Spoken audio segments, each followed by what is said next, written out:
Ulitin natin ito i-upload mga ga, sandali lang to. Ang cute lang po talaga nito pang display po natin sa ating mga stand tube. Madali lang po talaga itong gawin at simple lang po yung mga ingredients natin dito. Kaya tara na, simulan na po natin. So dito sa ating mixing bowl ay pagsamasamahin lang po natin yung 2 cups ng light brown sugar, 2 teaspoon ng baking powder at 2 teaspoon ng baking soda, 3/4 tablespoon ng rock salt at 1 tablespoon ng vanilla extract. At 1 cup na mantika, ordinary lang po na mantika yung gamit natin. At dito maglagay tayo ng 3 tablespoon ng white vinegar. Naglagay po tayo dito ng white vinegar para po maging soft talaga yung ating brownies. At yung ating 3 cups na tubig ay unti-unti lang po natin ditong ilagay. Huwag lang po nating ibuhos agad lahat para hindi po tayo dito mahirapan sa pagpakinis ng ating mixture. Make sure lang po natin na natunaw na po natin yung ating mga dry ingredients bago po natin ito lagyan ng harina. Kung wala talaga kayong cake flour ay pwedeng gumamit ng all-purpose flour pero ay magdagdag lang po kayo ng kunting tubig para hindi naman matigas or masyadong malapot lang yung ating mixture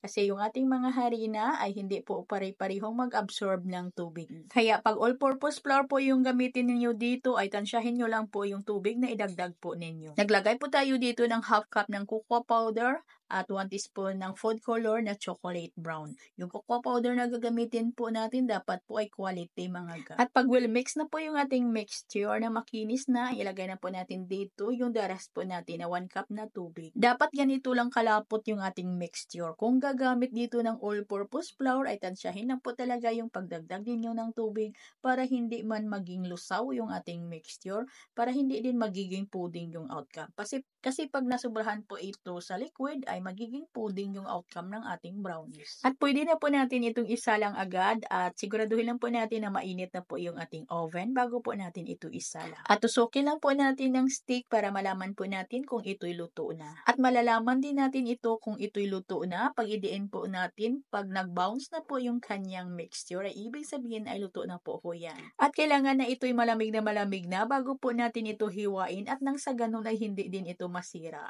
At pagkatapos po natin itong hiwain ay itabi lang muna natin ito, gawan muna natin ito ng frosting. So dito sa ating frosting, kailangan natin ng half teaspoon ng food color chocolate brown at half cup ng light brown sugar, 1/4 cup ng cocoa powder at dito maglagay tayo ng konti lang po na Nescafe powder. Yung isang stick po natin dito ay hatiin lang po natin. Huwag lang po nating iubos lahat yung isang stick. At lagyan natin ito ng 3 tablespoon ng harina at maglagay tayo dito ng 1 1/2 cup na evaporated milk. At i-mix lang muna natin ito ng mabuti at pagkatapos ay lutuin po natin ito sa mahina lang po na apoy ng ating kalan. Dire-diretso lang po talaga yung paghalo natin dito hanggang sa ito'y kumulo, hanggang sa ito'y lumapot. At pag ito'y lumapot na ay lutuin pa natin, haluin pa natin ng mga 1 minuto para maging lutong-luto talaga at maging stable talaga yung ating frosting. At kahit na ito'y mainit pa, ay pwede na po natin itong ilagay dito sa ibabaw ng ating brownies. At depende na po yan sa atin kung ano po na gusto po natin na toppings yung ilagay natin dito sa ibabaw. At nilagay ko lang po ito sa 3 ounce na cupcake liner. At yung bentahan po ninyo dito mga ga, ay depende ho yan sa laki ng hiwa po natin.